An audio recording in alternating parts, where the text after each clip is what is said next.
Good morning, everybody. Welcome. Thank you very much for joining us on this wonderful morning, the third day of Iyar, 5781, April 15th, 2021. And a wonderful Shabbos and a wonderful week to everybody. Just before we begin, I'll announce that Sunday we will be having two special classes. By the way, you guys could see me and hear me? Just give me a thumbs up. Yeah. Okay. Sunday we'll be having Be'ezer Hashem two special classes on everybody now. Those who learned the Daf Yomi started Masechta Yuma, which will be going for the next approximately 3 months. So we're going to be learning Sunday a special Sikha by the Lubavitcher Rebbe, which is the soul of Masechta Yuma, explanation on the beginning and at the end of Masechta Yuma, which explores the topics of what happens to you when you get married, why the Kohen Gadol had to be married, the revolution of Rabbi Akiva in Tshuva, a small step for man, a giant step for God, many other fascinating topics. That's going to be Sunday morning, 10 o'clock a.m. Eastern Time, and then again Sunday evening, 9 o'clock p.m. Eastern Time, right here on the yeshiva.net. Everybody is welcome. Monday morning we'll resume our Chassidic class as usual, 7:30 a.m.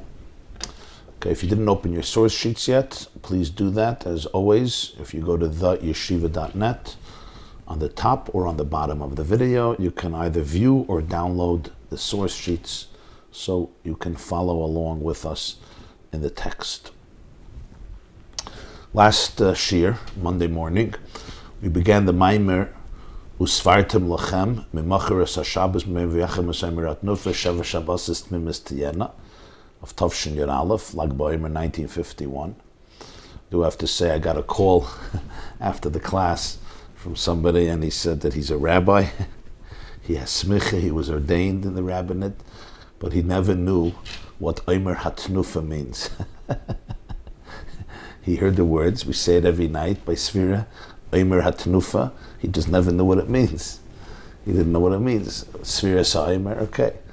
So sometimes even people who have learned and spent many years in yeshiva and got a Jewish education, like just the basic terminology of things are unknown to them, because we sometimes skip over the basics and get to all types of explanations and insights without really understanding what's Omer, what's the carbon Omer, why is it called Omer, what's Sviras Ha-Omer, what's Omer HaTnufa, etc. So he was thanking me for the introduction I gave, discussing the basic mechanisms. So that was very nice to hear. And it's generally important. That's why when you learn Mishnayos, you learn Rambam, especially Rambam. The Rambam's Mishnah Torah, you get the bird's eye view, the summation of all halacha, the structure of how Judaism works and every single aspect of Jewish law. That's the uniqueness of the Rambam's Yad HaChazaka, the Rambam's Mishnah Torah. So what's the summation of what we learned? That there is the mitzvah of bringing the Omer, and then there is the mitzvah of counting, the 49-day count that follows the bringing of the Omer. Yet, the Torah emphasizes the words Mimacheres HaShabbos, even though it was really Mimacheres HaPesach. It was the day after Pesach, the second day of Pesach, not the day after Shabbos, as discussed the great debate between the Sadducees and the Chachmei Yisrael. We went into the discussion that Sviras HaOmer is unique because the carbon Omer, the offering that was brought as a prerequisite to the counting, is the only one, besides one more, that was brought from barley flour. Every other meal offering was brought from wheat, besides this and the Minchas Saita. And the question is, why? The Gemara, the Mishnah says by the Saita that animal behavior warrants an offering of animal fodder. But what about carbon Omer? And the answer is exactly that the Sviras HaOmer, the carbon Omer, represents the work with the animal inside of us, the work with the animal soul. And the point that we explained and we explored was the development, the idea behind the pasuk in the Shir Hashirim, the opening of Shir Hashirim. This is right away in the beginning of chapter 1. I think it's pasuk Dalet. Shir Hashirim Perek Aleph pasuk Dalet, where the bride speaks about the groom and says, Moshcheni acharecha narutza, heviani hamelech chadarav. What does moshcheni mean? Moshcheni, draw me in, pull me in. After you, we shall run. The grammar here is apparently strange. You begin with pull me in, and then you follow with after you, we shall run. Are we talking about an individual, or are we talking about a collective group? You begin with singular language, and then you continue with plural language, moshcheni, and then narutza. So it's difficult to understand. What's the syntax? What's the structure of this pasuk? And then it continues, Heviani hamelech hadarav. We're talking about the future, and then we go to the past.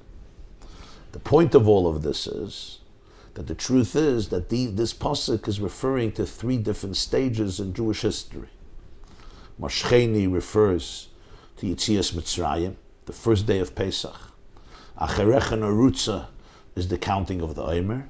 As we'll see, Heviani hamelech hadarav is Shavuos. What's the idea of this? Yetzias Mitzrayim was a gift from above. God takes you out of the abyss. He emancipates you from subjugation to bondage, to slavery. The whole experience of Yetzias Mitzrayim was, V'esa eschem al kanfei nesharim, as the pasuk says. I lifted you up on the wings of eagles. Nigla aleim melech malchem lachem HaKadosh Baruch Hu u'ga'olam, as we say in the Haggadah. Hashem revealed himself to the children, to the Israelites, and he emancipated them. In other words, it's milmai lalamata. It's a revelation, it's a gift that comes from above, irrelevant where the person is. Sometimes there are moments in life where you're just plucked out of your present situation and you're transported into another place.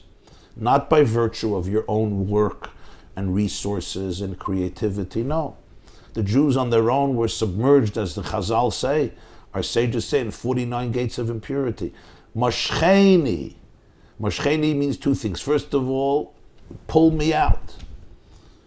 As Rashi says there, that God told me that he will pull me out, Moshcheni. Moshcheni represents that it's something that's coming from above. Somebody is schlepping me, somebody is taking me. And that's why it's only in the singular, Moshcheni. Because who was moved by this? The divine soul.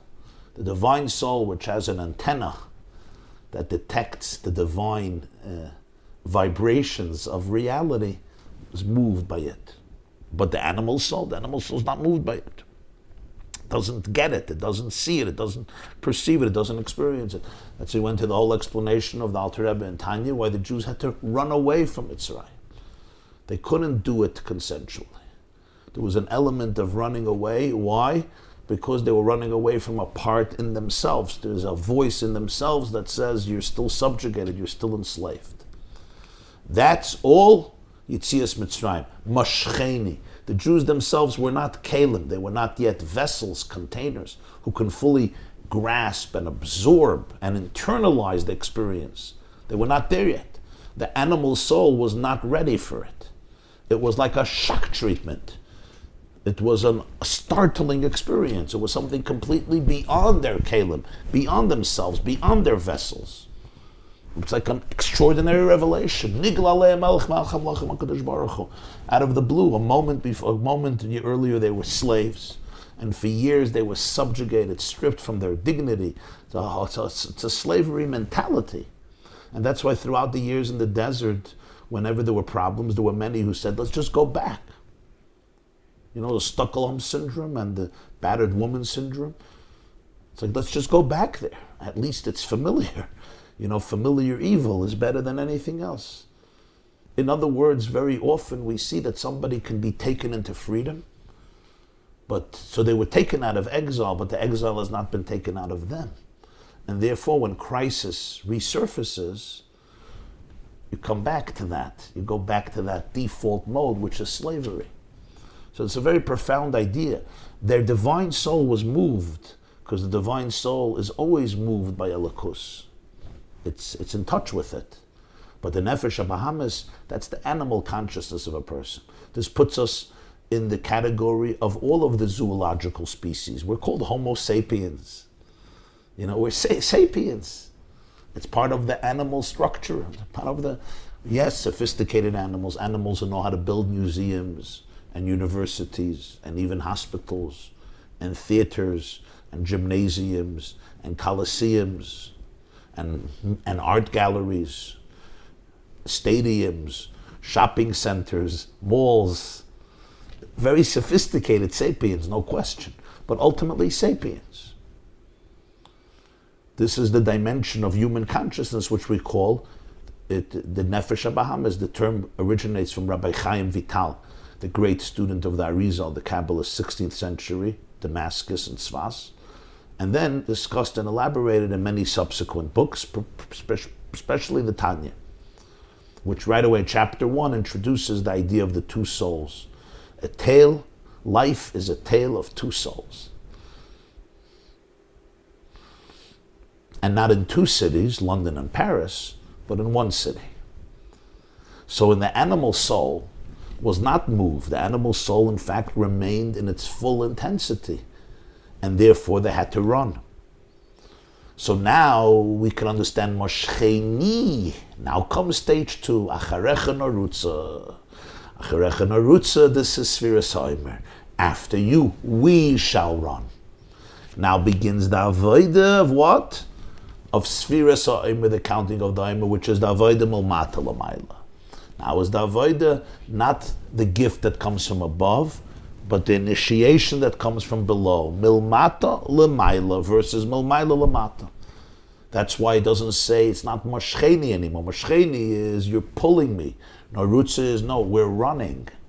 I'm creating the dynamic. I'm initiating the momentum. You're not schlepping me, I'm running. I'm running after you. That's difference number 1. Difference number 2 is here, it's Loshen Rabim, Narutza, because it's the Nefesh HaLekis and the Nefesh HaBahamis. Because that's what it means, that we are running. We are running, meaning all parts. What happened here? I engaged also my animal soul.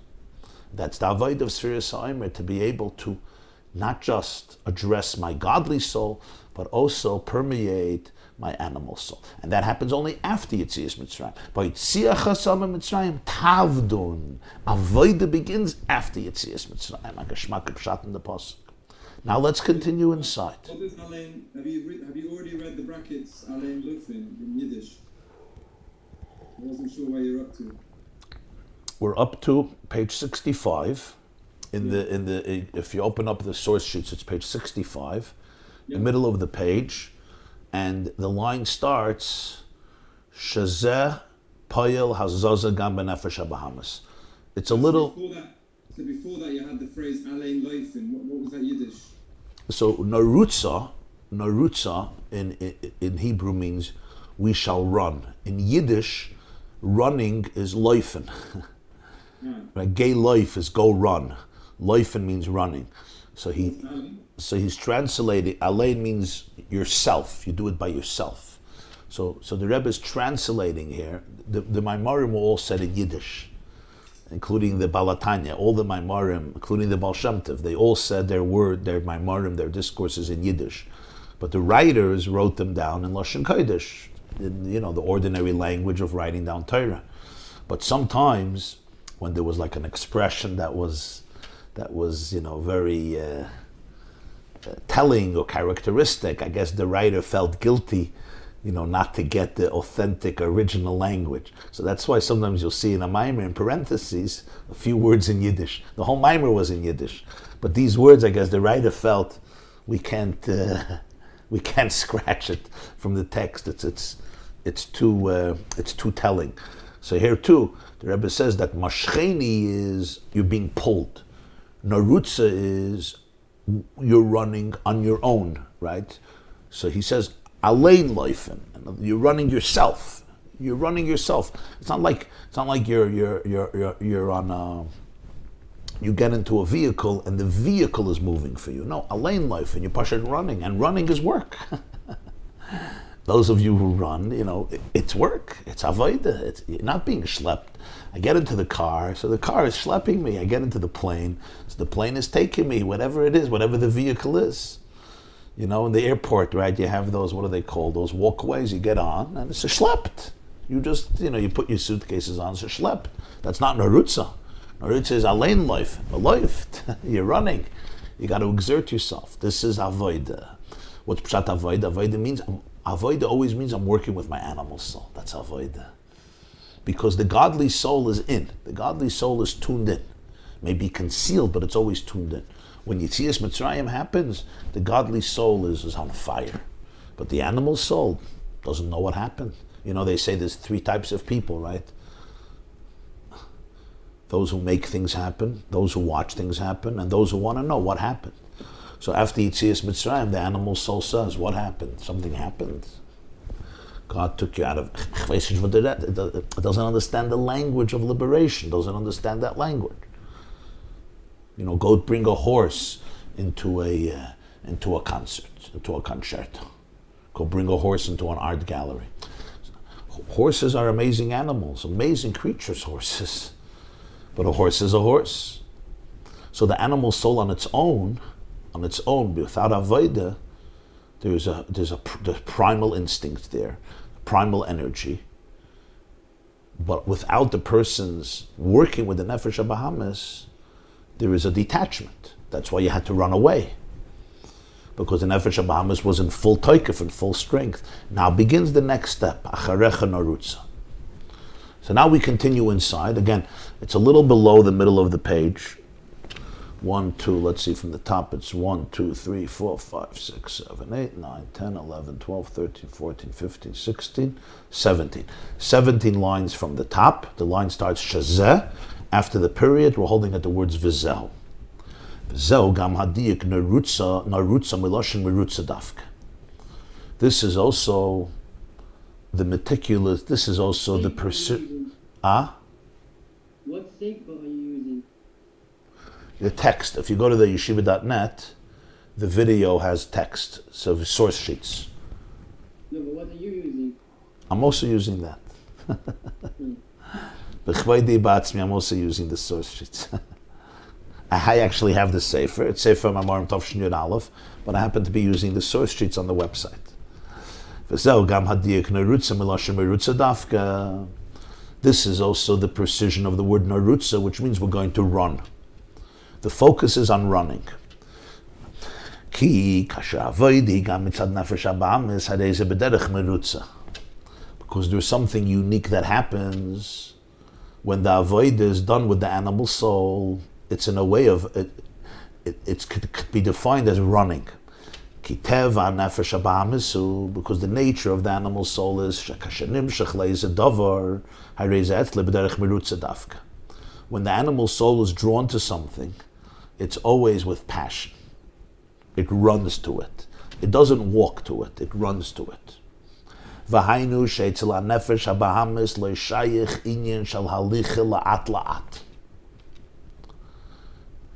When you're dealing with the animal soul, there's no slow motion.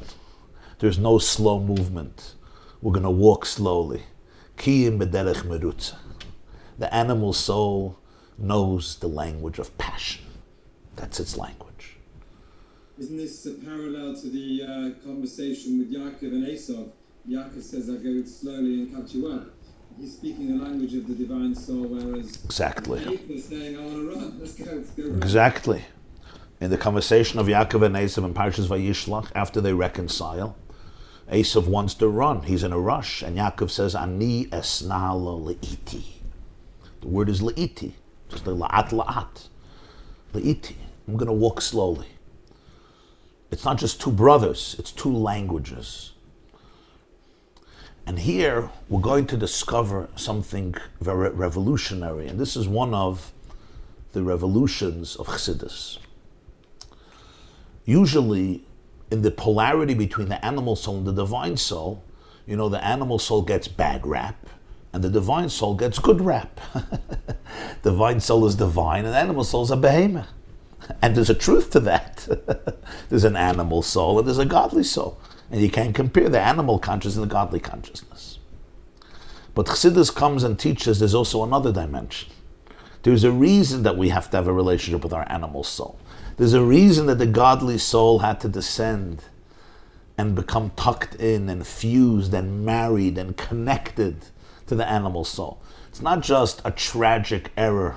It's not even just a tragic test. It's not even just a trial to overcome and see if you can abstain from temptation. No, that's all the periphery. That's all the basics. There's something much deeper. There is an energy that you can only acquire through Esav. Esav needs Yaakov, but Yaakov also needs Esav. That's a whole. That's what we call the holistic approach of the cosmos. It's not just Yaakov could tell Esav, I want to cut off from you and let's be at peace, but in different worlds. No, Esav must have Yaakov, but Yaakov must have Esav. It's like we learned a few years ago, the Maamer of the Balatanya in Parshas told us and Vayishlach about Toyu and Tikkun. Esav is Toyu, chaos. Yaakov is Tikkun. Toyu must have Tikkun to be able to be repaired, but Tikkun needs Toyu to be able to get the real energy. So let's see the way it's manifested here. The animal soul, he says, doesn't know the language of slow motion. It doesn't know what it means. It knows the language of passion. Mirutza. I run, I long, I yearn. There's a strong intensity. There's a fire. There's an electricity. With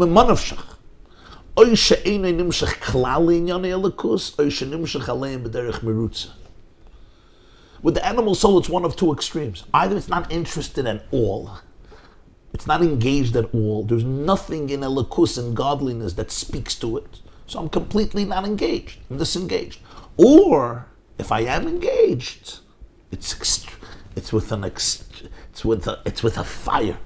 There's an extremism to it. There is a power there. There is momentum. There is oomph. There is gusto. There's passion. When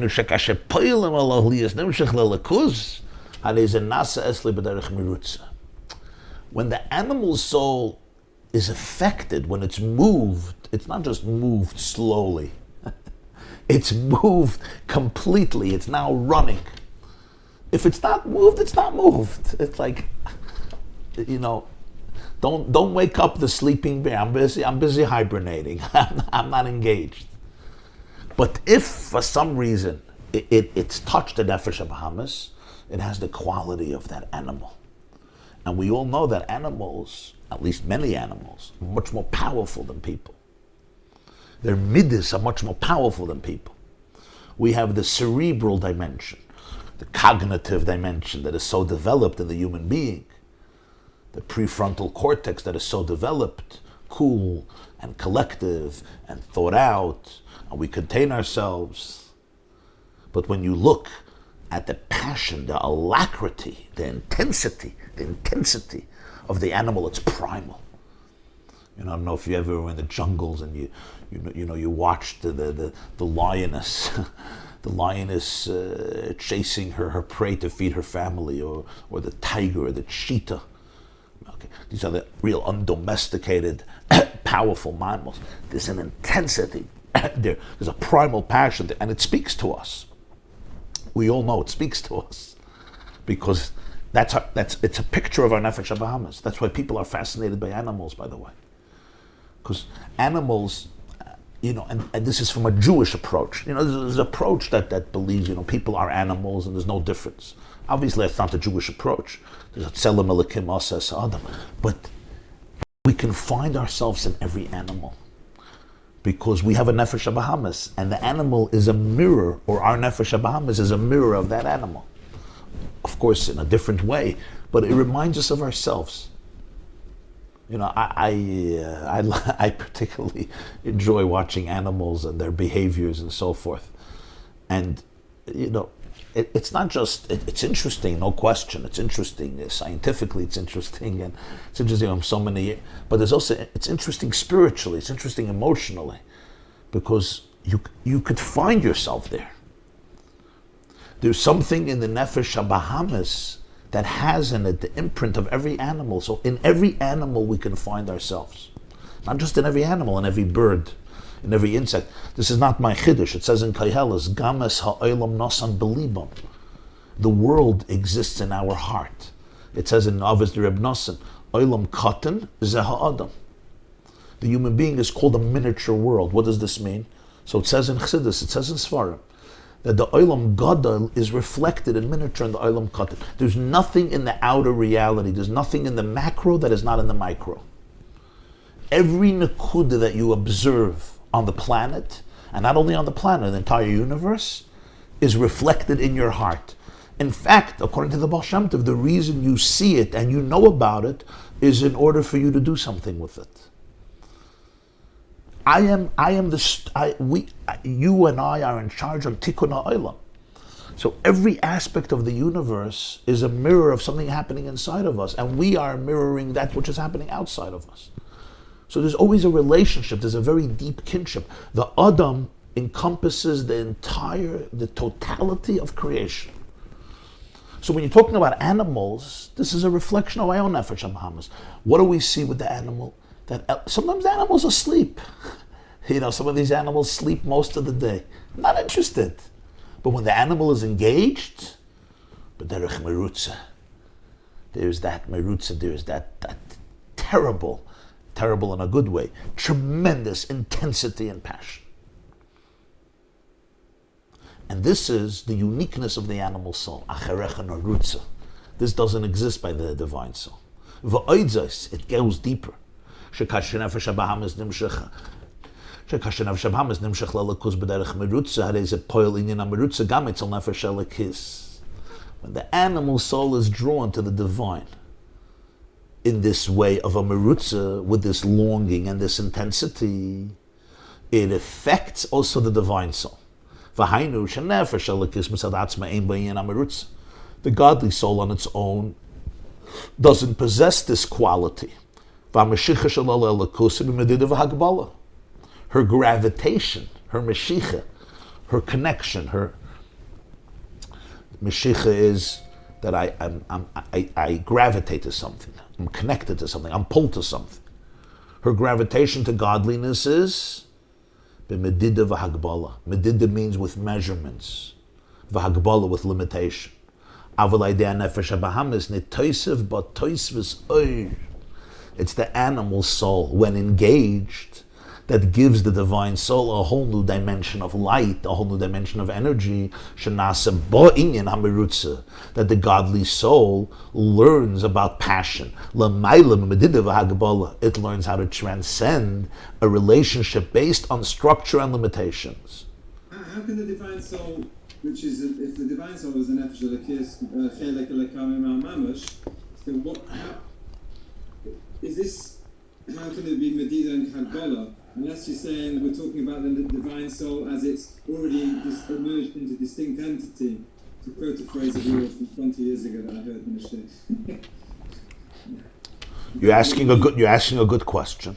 If the divine soul is a chelik elokami mal mamish, as it says in Sfarim and the Tanya chapter 2, the quote is already from earlier, chelik elokami mal.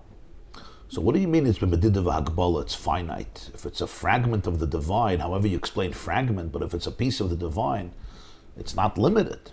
The answer is, we're talking here about the divine soul, the way it assumes a distinct identity. That's very true. In other words, yes, if you take the divine soul back to its original source, it's beyond hagbala. But the way the divine soul assumes a distinct identity, a structure, it has seichel, it has midas. As the Tanya continues, every soul has 10 koiches: chachma, bina, das, chesed, gvura, tiferes, netzach, yesod, malchus. And there's a certain element of structure, holy structure, divine structure, just like Hashem himself. The question you're asking is about Hashem himself. How can there be spheres by Hashem? God is limited. What chesed, gvura, tiferes? The answer is Hashem is not unlimited, but Hashem chooses to manifest himself, so to speak, within 10 characteristics that have some definition and some description and some medida v'hagbala. again, the word medida v'hagbala is always relative, to whom and to where, what context and what it means, but there's some element of structure.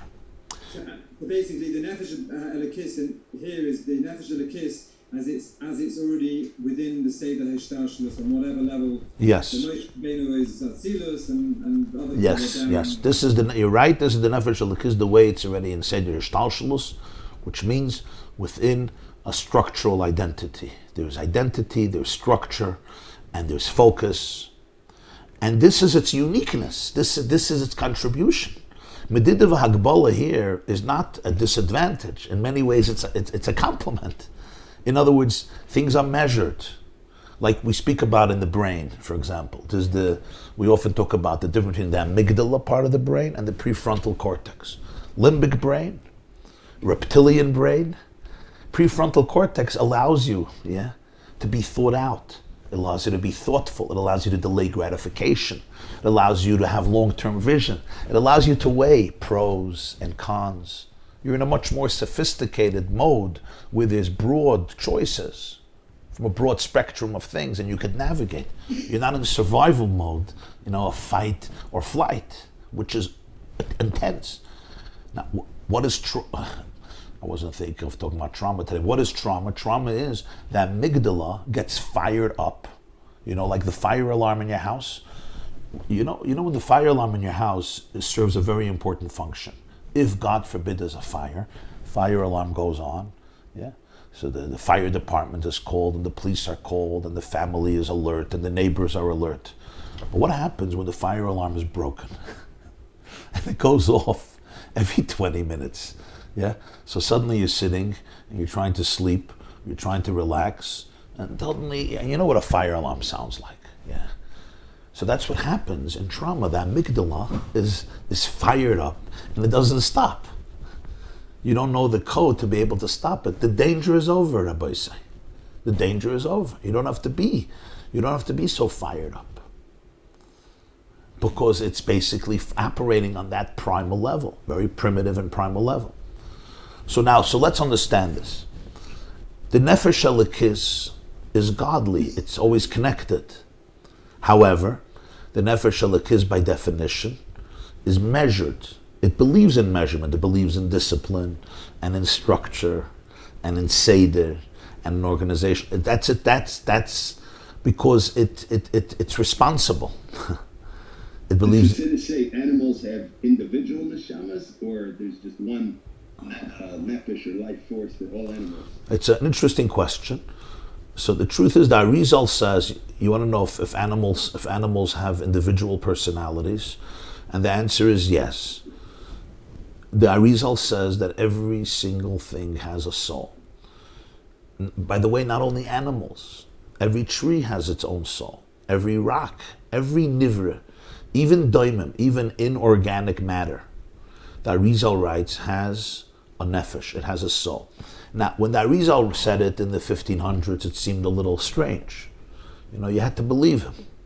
Today, you don't have to believe him anymore.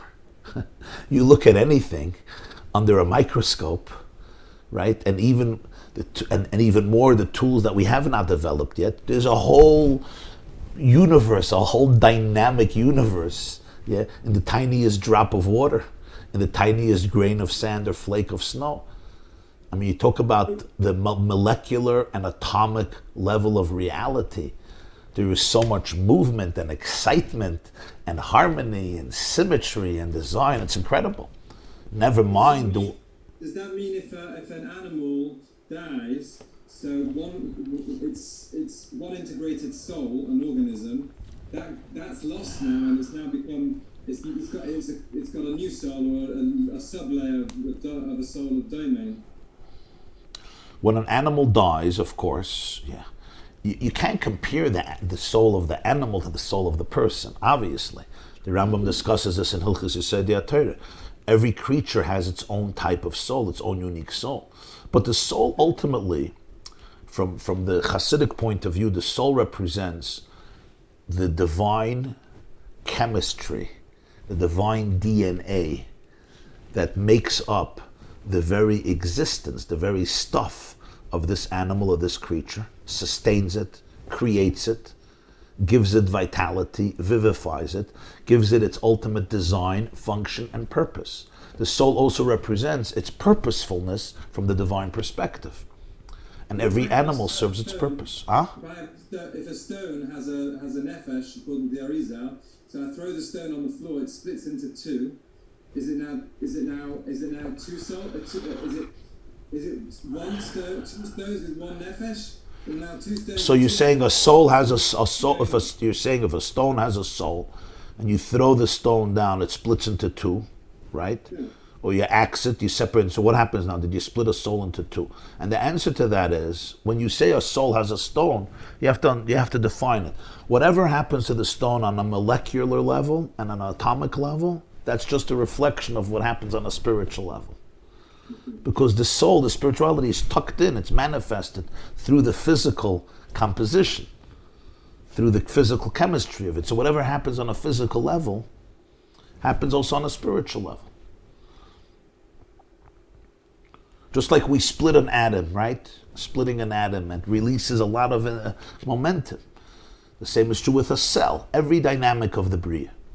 So therefore, when we're talking about animals, every individual animal has its unique nefesh that gives it, first of all, its existence, and second of all, its chiyus, its vitality when it's alive.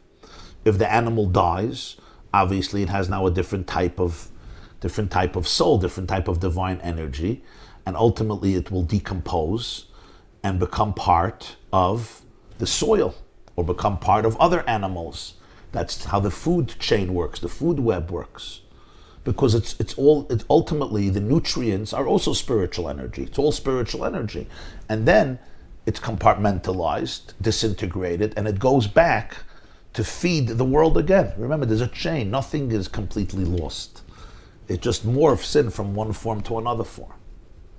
Sorry to interrupt, but so would the idea be that if a person fails to develop his or her human potential, then it will be the same thing? There's just a method, and then when the person dies, it's the same ultimate destiny as with just a cow or a dog or any other animal?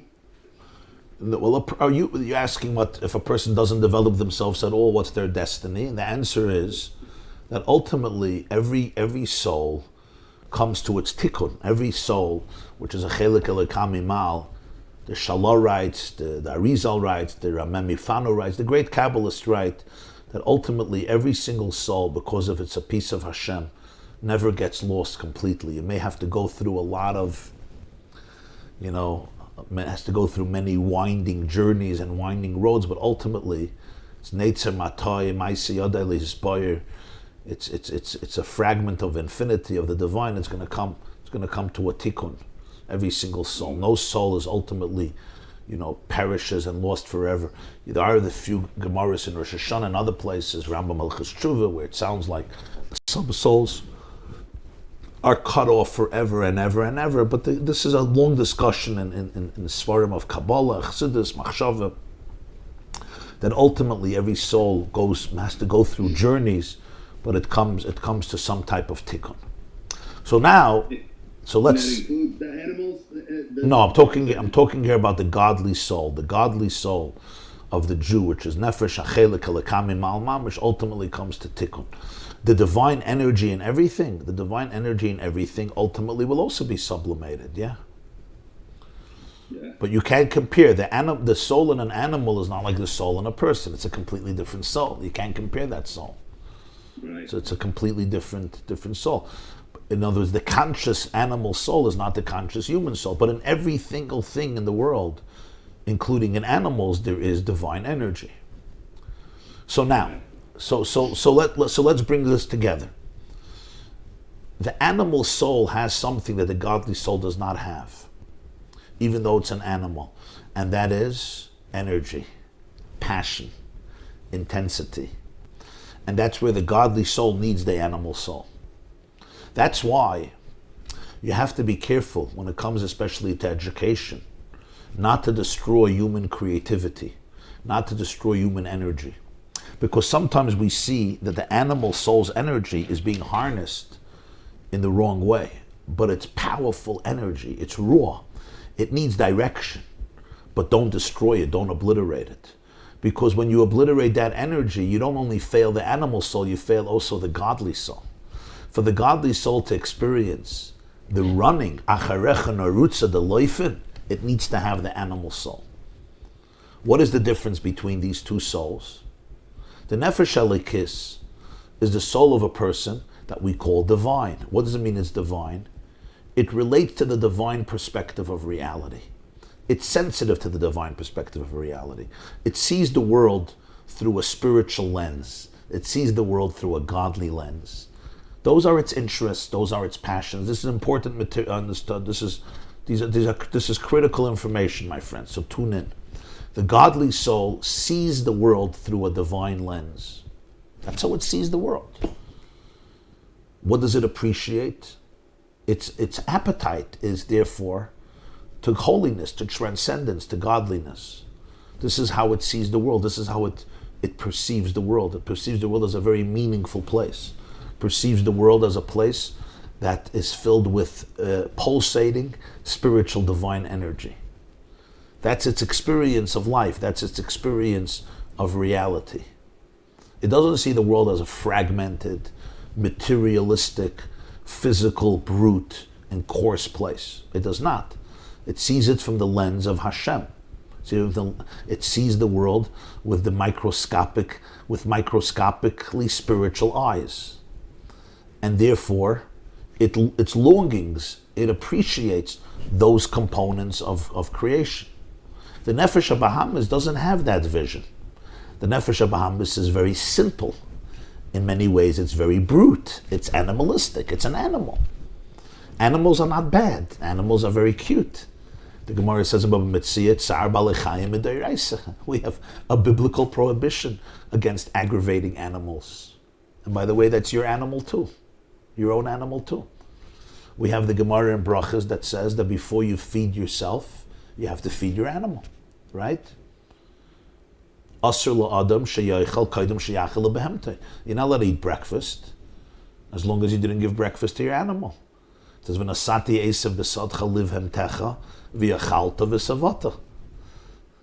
We learned in the Maamer before Pesach that Psukei de Zimra is for the animal soul, Krishma is for the divine soul. So the Rebbe writes in Likkutei Torah b'chukoisai. Why? Because you're not allowed to feed the divine soul before you feed the animal soul. So Moededik, Psukei de Zimra, you're feeding the animal soul. Krishma, you're feeding the godly soul. First you have to feed the behemoth, then you could feed the person. Within yourself, you have to feed the animal before you feed the person. So the animal soul is brute, it's coarse, it's primal. It's simplistic. It sees the world like an animal sees the world. How does an animal see the world? They're very delicious. A lot of animals are delicious. We like animals. They're cute. They could be dangerous. Oh yeah. If you don't discipline your animal soul, it can become a monster. If you don't discipline your little gorilla, if you don't discipline your little cute chimp or monkey, if you don't discipline the little bull inside of you, it can grow up with big horns and it can gore. It's dangerous. If an animal is not tamed, disciplined, the dog too.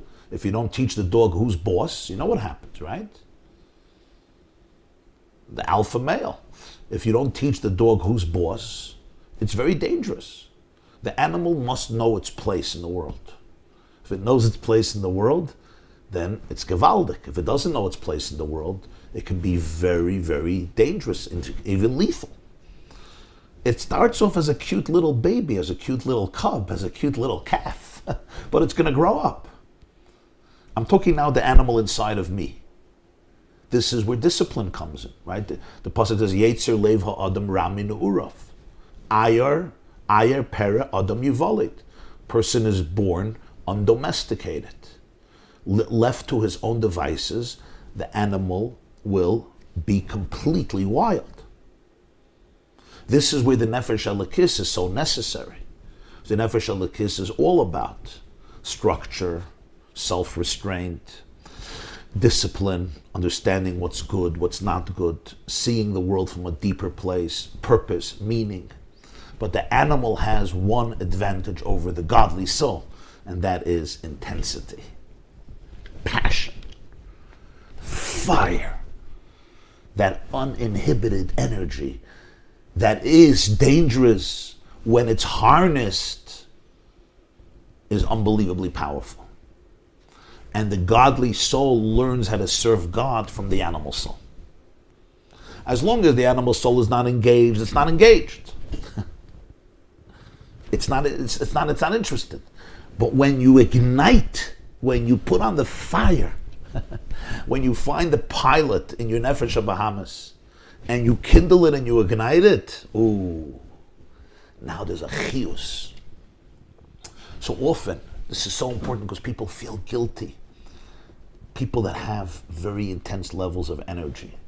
And I don't only mean energy that they're workaholics, they work hard. I'm talking about intimate energy, sensual energy, sexual energy, a lot of energy. So part of a moral upbringing is you got to tame it, you got to deny it, you got to repress it, you got to obliterate it, you got to get rid of it, you have to silence it. What the Rebbe is teaching us here is based on the Maamer of the Balatanya is no. Yeah, sometimes you have to silence it. Sometimes you have to, you have to calm it down. But ultimately, the real purpose is to mobilize it. You want to draft it into your war. You need your animal soul as a full ally because it's going to give you something that the godly soul is an edel malach, he's a refined angel, but the nefesh habahamis will give you the passion, the energy that the godly soul can't give you. Elamai, you have to be able to talk its language in order to be able to draft it into the life of godliness, into a life of kedusha, into a life of purpose. But for this, you have to tune into the frequency of the animal soul. You have to tune into its energy. If you're going to speak to it the language of structure, you won't get it. You have to tune into the world of the animal in order to be able to engage it. You have to have that frequency in Yiddishkeit also. Alter Rebbe explains that this is the reason why before Kriya Shema, we speak for such a long time, the whole first blessing about the angels. Why is that the introduction for Kriya Shema? It's a very interesting introduction. Like, why are we talking about the angels at length? Kulam oimdim b'rumaylam mashmiyim b'yireh yachad b'kol. Kulam ahuvim b'rudim g'boyrim k'doshim. If you're familiar, if you remember the first blessing before Shema at length, V'chulam mekablim aleim lahaktish liyoytzer b'nachas ruach kodesh kodesh kodesh hafanim v'chayis hakodesh b'raj godel. The answer, of course, is they're called chayis hakodesh, holy animals. Why are they called holy animals? Because all of our animals come from them. It says there's the angels that represent the face of the ox and the face of the eagle and the face of the lion and the face of the human. All the birds come from the eagle and from the pnei nesha, and all the undomesticated mammals come from the face of the lion, and all the domesticated mammals come from the face of the bull. This is in Ezekiel's vision of his chariot, Maamer Kava of Yechazkel. So when we go into this story, we're basically helping our animal soul realign itself with its true origin, which is the infinite passion of the Chayas HaKodesh. There's Chayas, they used to call some people in yeshiva Chayas, you remember? Chayas, animals, a wilde Chaya. This Chayas HaKodesh. Chayas HaKodesh means the holy animals. The animal is not unholy, the animal is not profane, the animal is holy, but you have to bring it back to its kedusha. You're saying that the Berachos Kriya Shema is essentially the interface, is really the spiritual counterpart of Sukkot Zimra. So the first bracha before Kriya Shema, after Psukkah de Zimra, really allows that the Shema Yisrael won't only affect the divine soul, but it'll also be able to affect the animal soul. In other words, the animal soul, v'haftas Hashem Elokecha b'chol levavcha b'shnei yitzarecha, with your whole heart, not only with your godly soul, also with your animal soul. You have to tell the animal soul who the Zayda was. You have to tell the monkey who its grandfather is. You got to tell the monkey inside of you where you come from. You're not a behemoth. You're Chayes HaKodesh. You're a holy animal. You're not a behemoth, gasa, chayeron, evil, horrible animal who we want to hunt down and repress. No, Chayes HaKodesh. B'rash Gadol. I know, you the guys don't know how to be quiet. B'rash Gadol, misnasem lo masasraf. This is how the Balatanya explains the first blessing of Krishna. It's an incredible insight, because if I come to you and I tell you, Reb Aaron, Reb Daniel, Reb Binyamin, whoever it is, Reb Tzion, Chaya, Sarah, I want to tell you about this great, great, great individual who's this great tzaddik. You may like the story, but it's not necessarily personal. But what if I want to tell you who your father was, who your mother was, who your grandfather and grandmother were, who your great-grandmother. I want to talk to you about your DNA, about the home you come from, about the family you come from. It touches me in a different way, because this is already me. So what do we talk to the Nefesh HaBahamis and we say, I want to tell you about some great things. Leave me alone. I'm hungry. I'm hungry. Talk to me about money. Fine. Talk to me about food, fine. You want to talk to me about other cravings, I'm good. You want to talk to me about power, I'm good, fine. You talk to me about attention, I'm also good.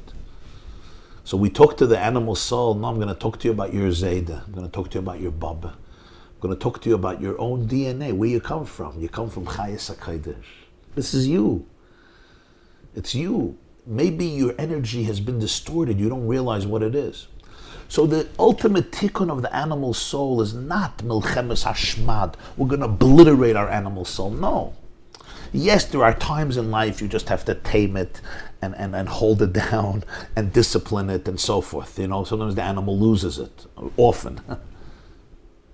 But the ultimate avoid of Sfiras Aimer is narutza. I want to find an outlet. I want that the animal soul's energy and passion should be able to become fully aligned with its true source, and then it creates a different dynamic in Yiddishkeit. It gives the godly soul something that the godly soul doesn't have on its own. The godly soul on its own has the power of structure, finiteness. The animal soul gives it the primal infinity, that uninhibitedness that comes precisely from being an animal, from being a behemoth, from not being sophisticated, from not using the prefrontal so much. But when it's utilized, when it's harnessed, when it's mobilized, when it's drafted into Tzivus Hashem, when it's drafted into Avodas Hashem, it's a different level. It's a different chiyus. What does this mean in our life? What this means in our life is that which you believe is destroying you most is really your greatest ally. And we can't emphasize how important that is. That energy which you feel is taking you away from God most is really what will bring you closest to Hashem. As long as you know how to read it, as long as you know how to find that counterpart in Yiddishkeit. It's a very high level frequency, it's a very high level energy, and if Yiddishkeit doesn't compete with that level, you're right, you're done. And the truth is, that's why we need Chassidus so much, because Chassidus is the energy that competes, that doesn't compete. It accommodates, it addresses this level of intensity. In other words, if my Yiddishkeit, I don't want to use the word dull, because it's never dull, you're talking about Yiddishkeit, it's not dull, but my Yiddishkeit is more cerebral, more dull, more calm, right? It speaks to my Nefesh Elikis, but my Nefesh HaBahamis can't be engaged, it has to be repressed. And that's what happens to some people. I'm going to say this bluntly, their religious quest causes them to lose so much of their emotional creativity. You hear it, Baron? Some people's religious experience causes them to lose a lot of their emotional creativity. You talk to them, and there's life missing. Anybody relates to what I'm talking about? Like, where's the life? Where's the life? You do everything right, but you're not alive. You do everything right, but you're not alive. And you know what? I don't blame him. He couldn't be alive. You know why? If he would be alive, you know what happened? He feels that if he would be alive, he would be dangerous. If I would be alive, if I would be in touch with my passions, with my emotions, I wouldn't be in the Beis Medrash every morning. I couldn't daven shachris. I would be like some of you in a previous reincarnation. You know, I'm a bohemian or an anarchist. You know, I belong in the forests. I'm a forager. I belong in the forests of Arizona, Wyoming, South Dakota, Montana. Wherever it is, wherever your youth has taken you. So yeah, I had to cut off that part of myself. And you see certain people, and there's a certain, I don't know, it's painful, but it's like a certain deadness that sets in. Routine, structure, beautiful routine, but like, Efa hachayim. There was a Chassid about Tanya Reb Moshe Velenke. So he once said there's two types of Jews. He says there's a Jew who's like a portrait. You know, a portrait on the wall, it's always beautiful. Yeah, the portrait on your dining room or your living room, it's beautiful. It's impeccable, it's flawless. Right? The guy's always smiling in the portrait. He's always smiling, he's always doing the right thing. There's only one problem. It's a portrait. It's not a person, it's a portrait. It's a picture of a person. They call it in psychology, I think, ideation, addicted to ideology. So people become trapped by the idea. Yeah. And so when you hear the person speaking, it's not the person. It's just, you could substitute them for another person who's in the same group. Yes. Ideation. I become the idea, and I become defined by the idea, and I'm just speaking the idea, and I'm saying the good things. This is God forbid, not judgment or in any case. On the contrary, sometimes this person feels that this is what saved his life. He had to die a little bit in order to live. Because my emotions are dangerous, my energy is dangerous, my sexual energy is dangerous, my sensual energy is dangerous, my passions are dangerous, and you know, you want to get to Olam Haba, you dumb it down. Dumb it down.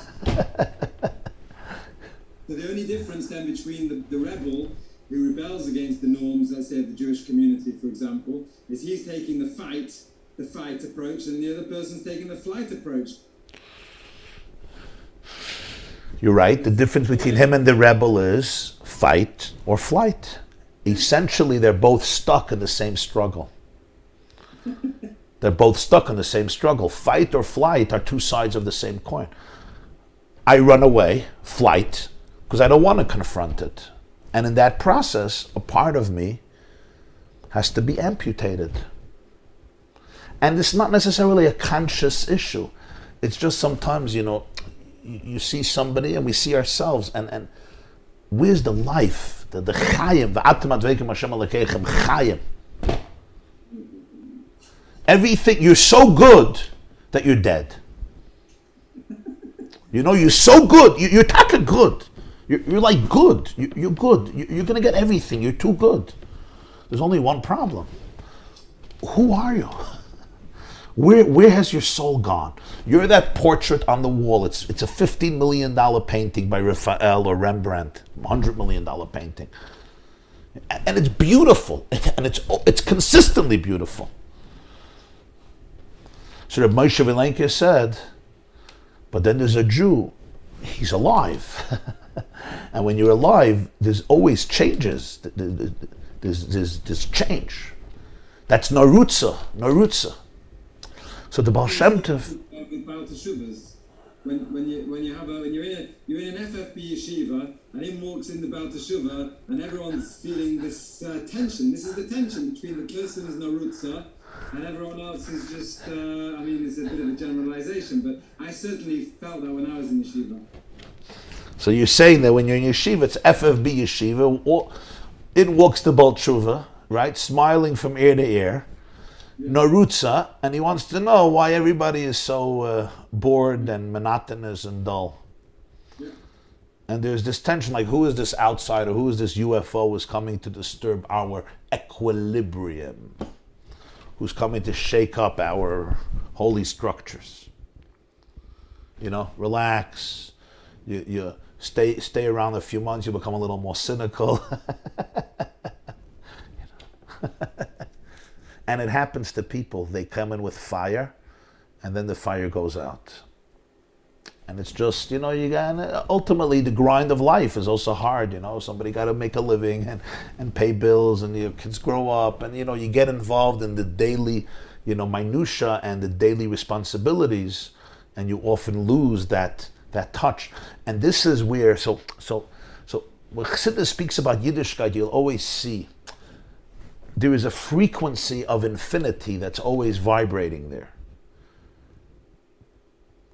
Because as much as discipline and structure are critical, and really critical, there's the element of narutza that you need the animal soul for. The animal soul here, not only is it not bad, it's the best thing that ever happened to you. Of course it can create challenges, because the animal can run in different directions.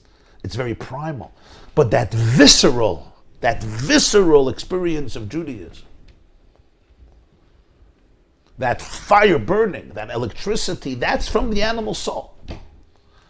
But for this, you have to ignite it. You have to present a Yiddishkeit that the animal soul can go into ecstasy from. It can get on fire. And that's acharecha narutza. So let's now finish the last few lines. V'zeu oimrei narutza loshen rabim.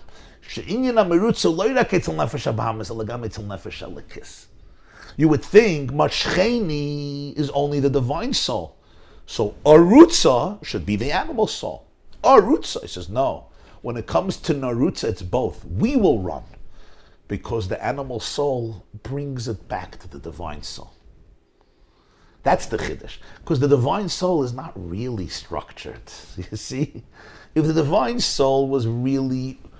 That's the Vart answering your question about the divine soul. If the divine soul was born in structure, it wouldn't be affected by the uninhibitedness of the animal soul. But because the divine soul really is Osalamayla Mehagbala, this is the key. This is the key. The divine soul is really infinite. It's just dressed up and manifested in structure. The animal soul never became manifested in structure. That's why it remained an animal.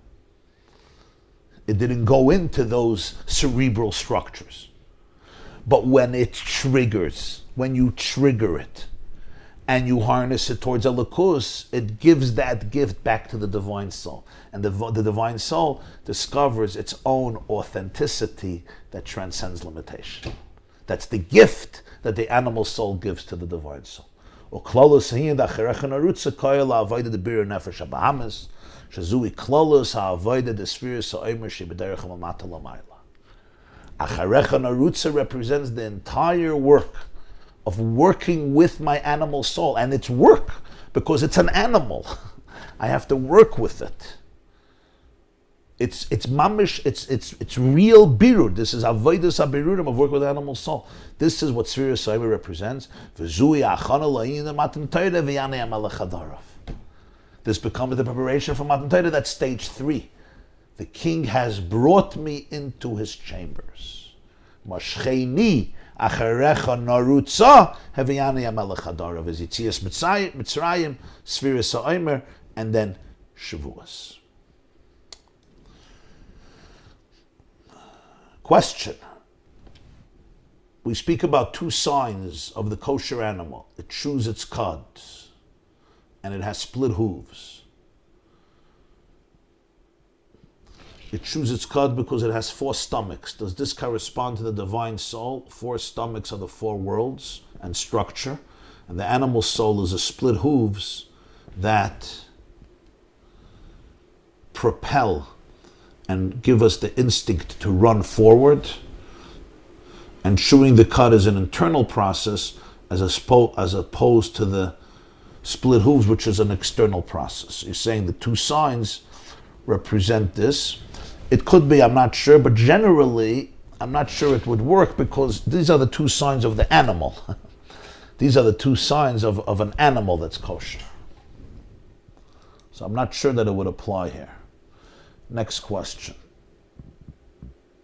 By the way, the signs of the two kosher signs in Parshas Shmini on the yeshiva.net, I have an essay of the deeper meaning of the two kosher signs.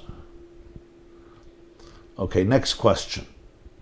Let's see what's happening here.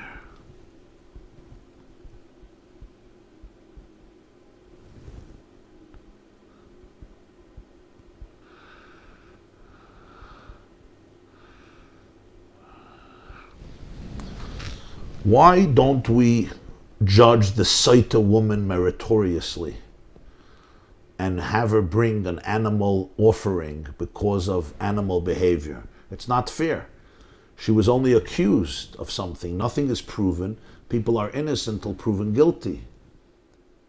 And we know that she could be innocent after she drinks the water. It's a wonderful question. And the answer is, this is not about saying that she's guilty. We're addressing a crisis. The crisis is that the husband was feeling very uncomfortable. Let's say she was spending days, nights, vacations, weeks with a particular guy. Okay? So he says, if we want to be married, we got to be loyal to each other, and I don't want you secluded with that person.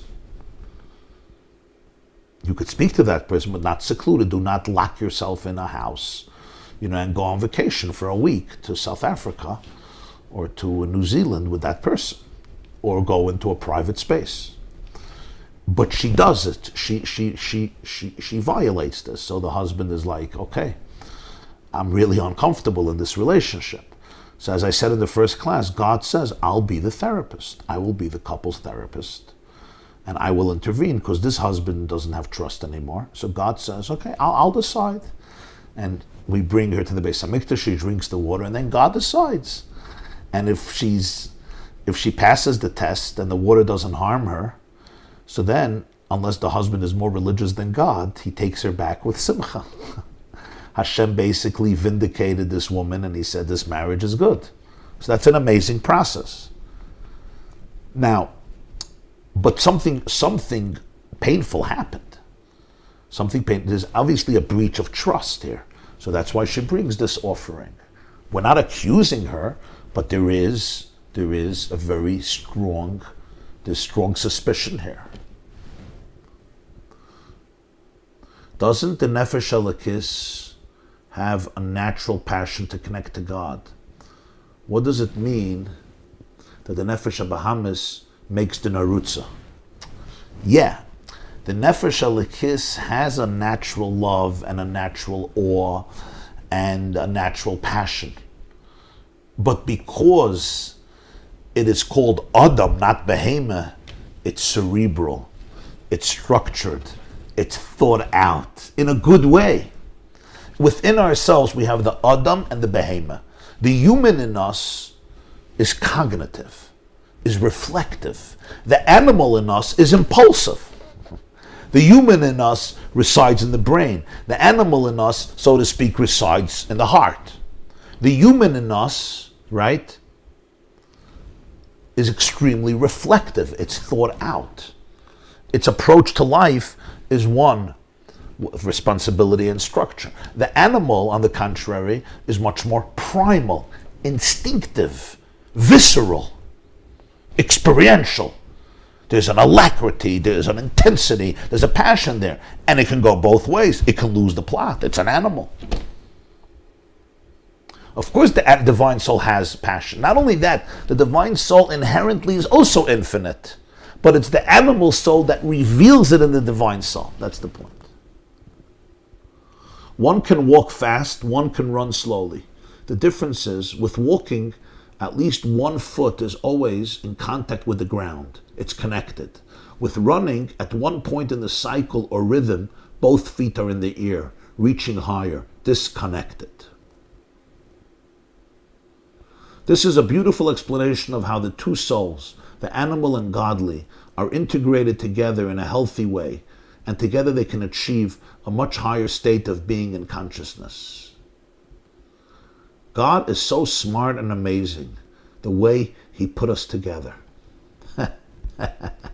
Okay, I'm sure God appreciates your validation this morning. No, I'm not joking. Hashem is somehow very concerned about what a person does and thinks of life and thinks of the Creator. So it's actually truth to that.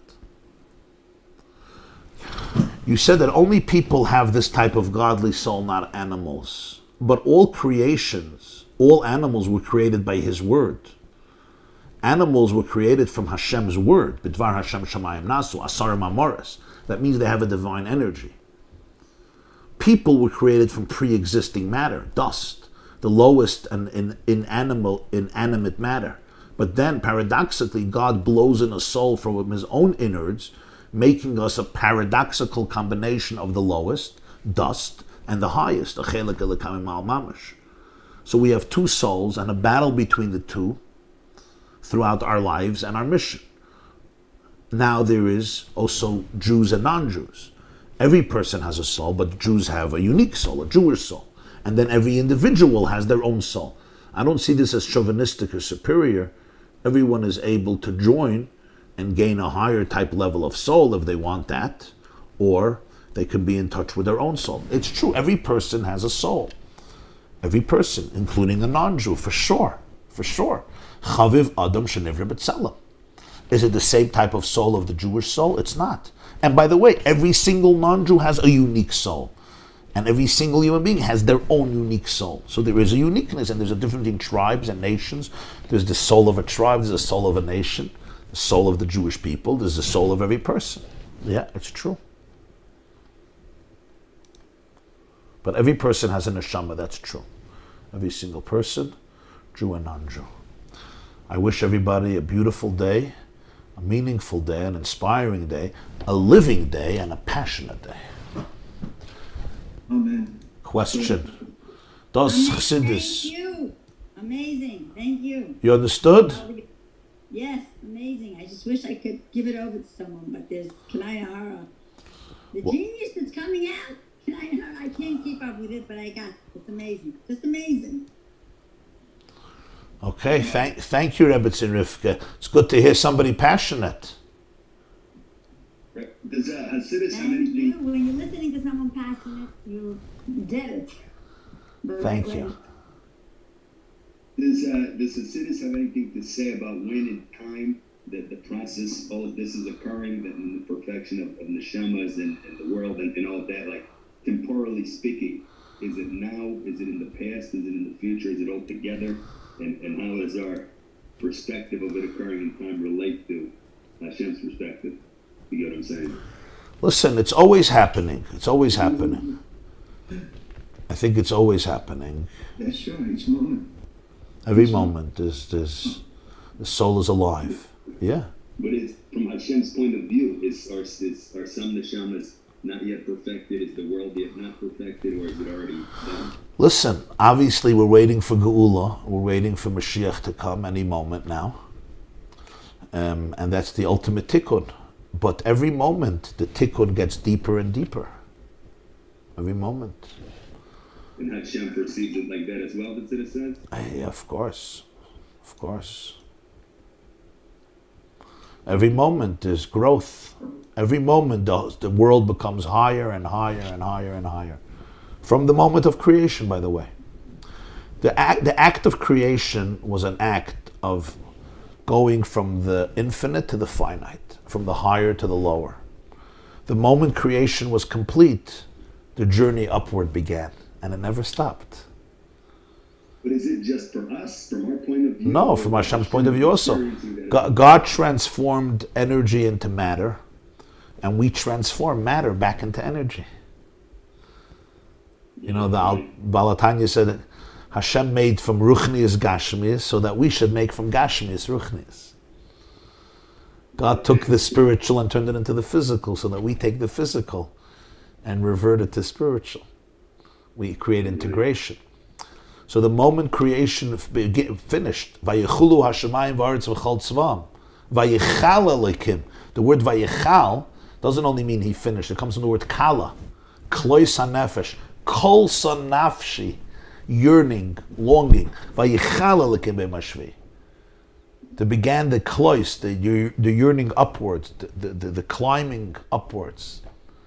Creation is the process of descent, and then from then began the ascent, the aliyah, and that doesn't stop, never interrupted.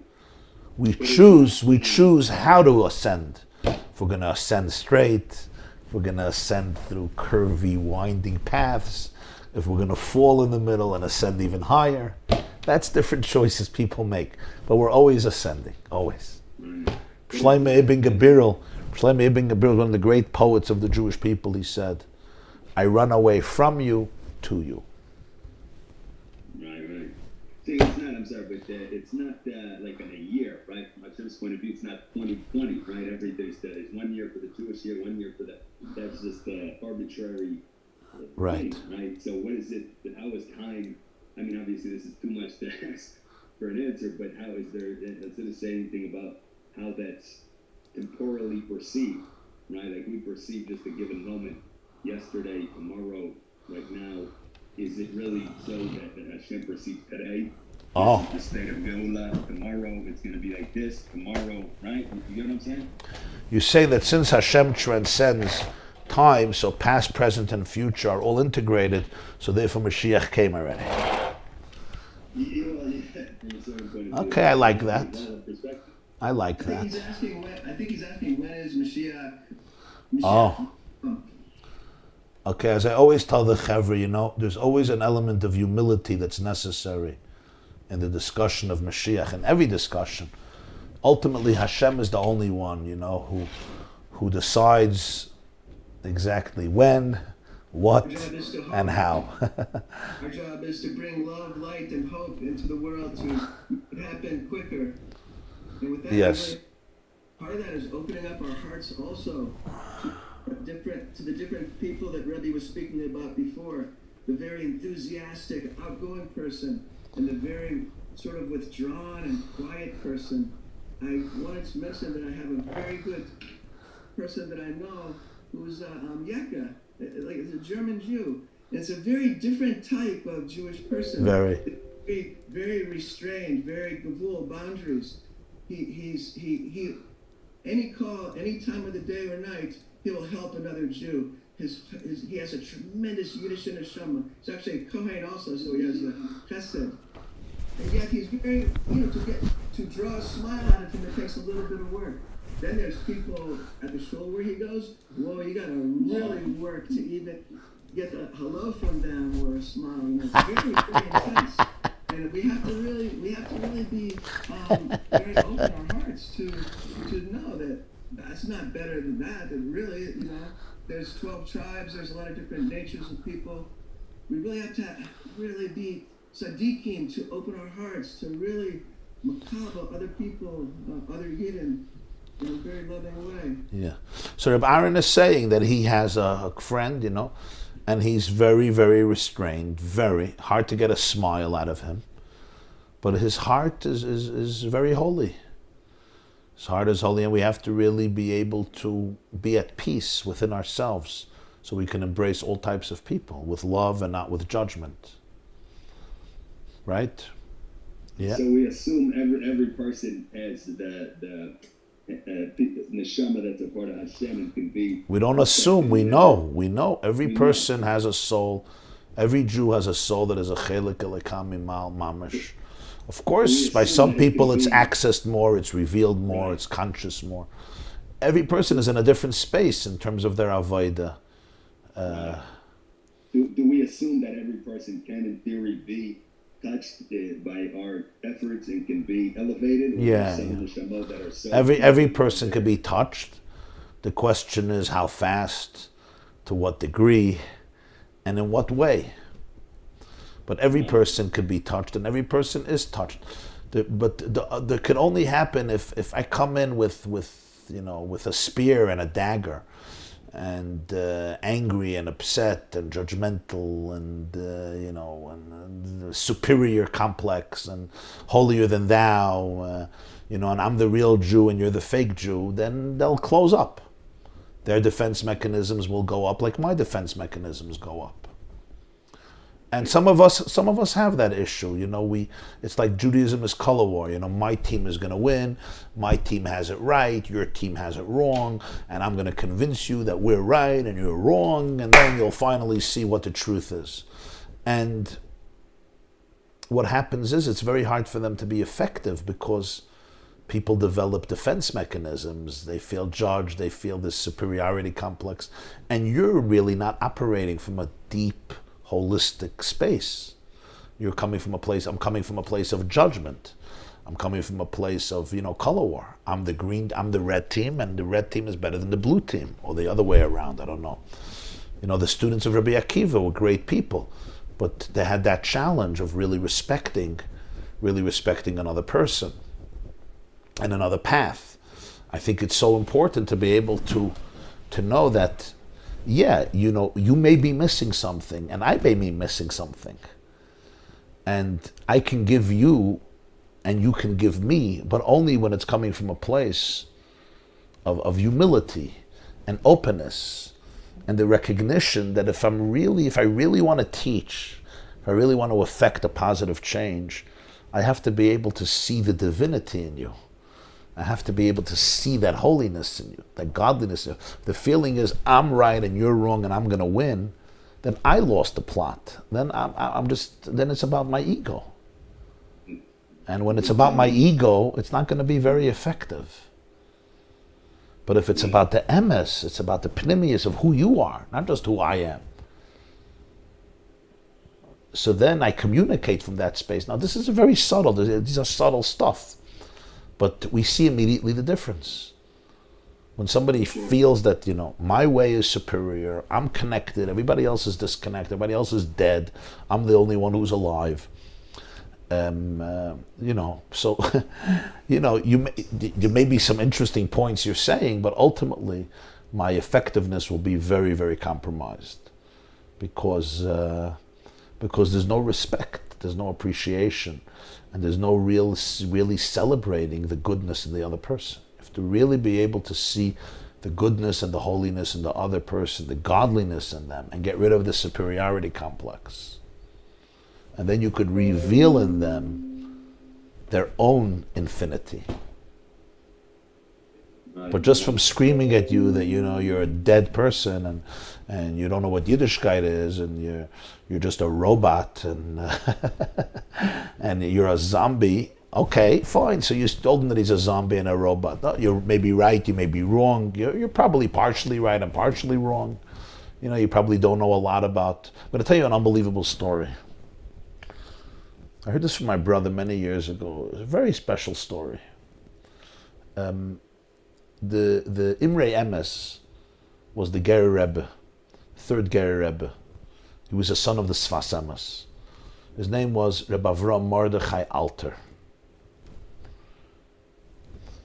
He passed away in 1948 in Jerusalem. That's where he's buried. He was succeeded by his son, the Beis Yisrael, Rabbi Yisrael Alter. The Imrei Emes was one of the greatest leaders of world Jewry in Poland before the war. He had hundreds of thousands of Chassidim. Unfortunately, most of them were decimated during the Holocaust. The Imrei Emes had a son-in-law. His name was Reb Itche Meir Levin. Reb Itche Meir Levin.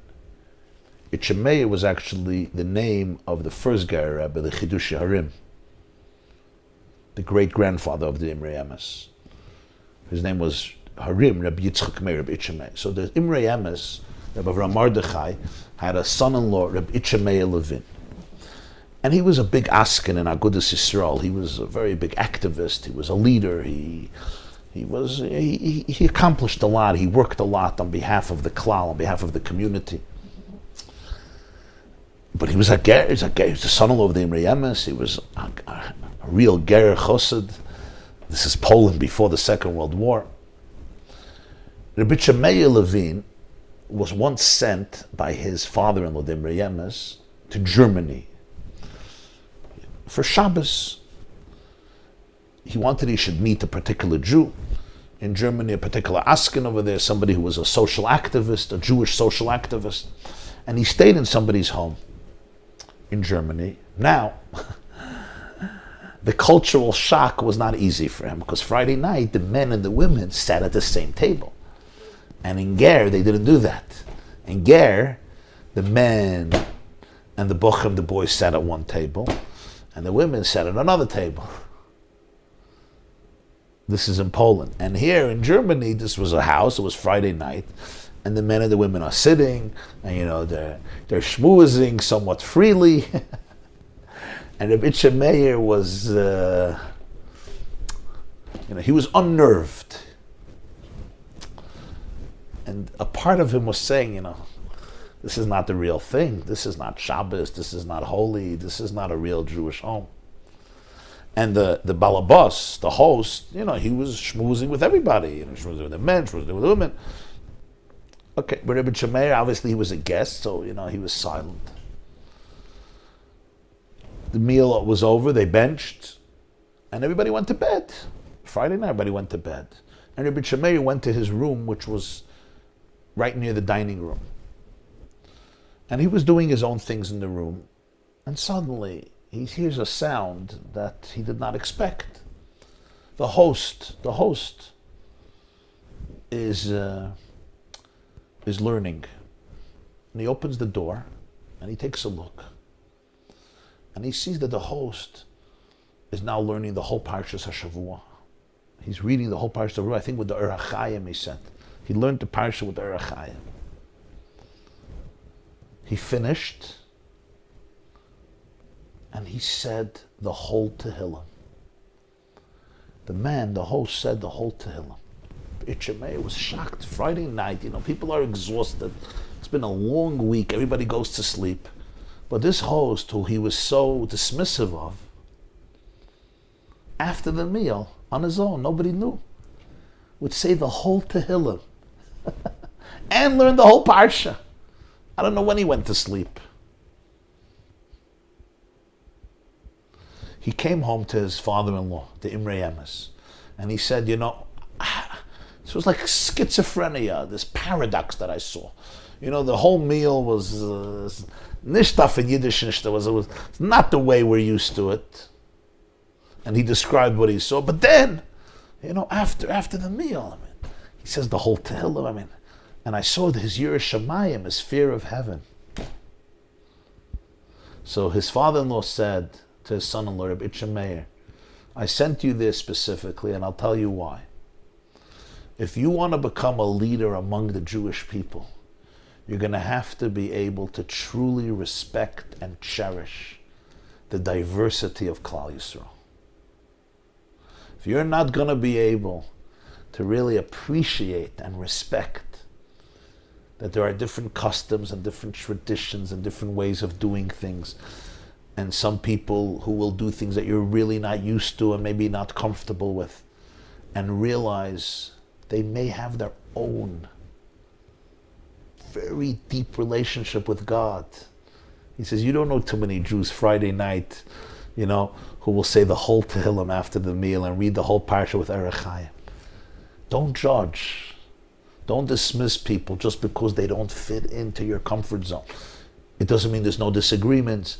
It doesn't mean that what you're doing is wrong always, or what he's doing is always right. It does mean that you have to appreciate the fact that there is a lot of diversity and there's a rainbow.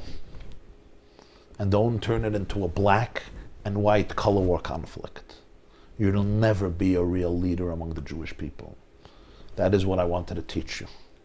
A very powerful idea. And that's why we could all see the rainbow and appreciate it. Okay, my dearest friends, sending you my love and light, sending you our love and light, both from the animal soul and the godly soul. Have a beautiful and delicious and passionate day. But you also. Thank you, Rabbi. You too. Rabbi, Thank you, Rabbi. Oh, Rabbi, it's just sort of hashkafa protest. I was thinking about an old friend of mine last night or the day before. and he got very heavy into a type of meditation. Brilliant yid. He learned in yeshiva for a year in Monsey. Rosh Yeshiva asked him to stay, but he left. The Rosh Yeshiva said he would learn with him an hour a day, but the young man left. So now years later, he's very heavy into meditation. Part of the meditation is a restriction of the Nefesh HaBehemoth in relation to women, as you were speaking before. You were speaking about the sota, the sati of the halacha, how the halacha, I'm constantly astounded by halacha, because it's a way to deal with the reality of life, the nefesh habehemoth, to bring it to nefesh elokis, as Rebbe was saying earlier.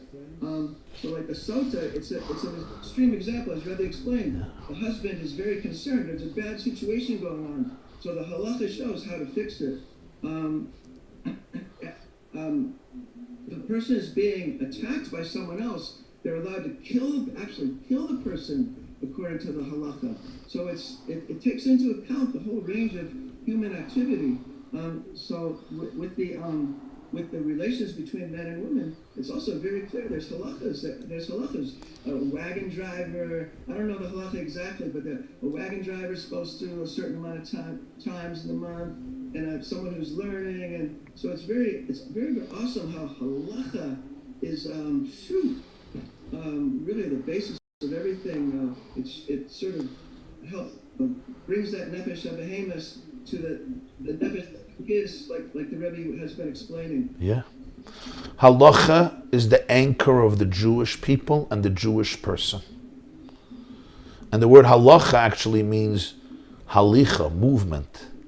Because sometimes it seems like it's limiting you, but it's really propelling you. Because it anchors you. And when you're anchored, you can move much more and much faster. When you have a center, you have balance, you have a base, you have a foundation.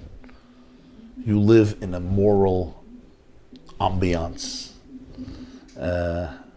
There's things you will not do. There's red lines you won't cross. You know what's right, you know what's wrong. If you made a mistake, you know what the mistake was, and you can make amends, you can apologize. That's all halacha. It's the structure that God gave us, right? On one hand, limiting, on the other hand, liberating. Because it's very easy to play football on the roof of the building and fall off. When you have a fence, you can enjoy the game. I explain this to teenagers. Imagine I put you on the roof of a building, beautiful roof, okay? Gewaldig. It's 6 acres. You can play football, tackle football, only one problem. It's 40 stories high and there's no fence. And what's going to happen is everybody is going to have a miserable game. I'm afraid to run anywhere. I could fall off and kill myself. The greatest favor somebody can do for me is put a fence around the wall. They put a fence around the wall, we can have fun. We can enjoy the game. We can enjoy the game of life. We want to enjoy the game of life. So the fences of halacha don't spoil the game. They create the game. They give you the structure that allows you to enjoy life, to express yourself in a way that will actually be beneficial and meaningful and exciting. And that means that there is a fence, so that I don't fall off and break my bones. That's why it's so important. And the animal soul ultimately will thank you for it. Yeah, the animal on its own says, what do you need halacha for? Let's just do whatever we want. But let's say I eat whatever I want, right? Or I sleep whenever I want. Ultimately, I'm not gonna like myself. I'm not gonna feel good, I'm not gonna like myself. So doing whatever I want is a strategy for ruin. It's not a strategy for growth. It's not a strategy for productivity. It's not a strategy for self-actualization. And the animal will realize it. The animal will realize it. You want to live, you want to have fun, you want to enjoy life. You need the structure of halacha. That's the nefesh elokis structure. And then the animal soul, with its primal gusto and its visceral reactions, gives the Nefesh HaLekis something very special. And that is its passion, its primal uninhibitedness. And that shidduch is a match made in heaven in order to transform earth.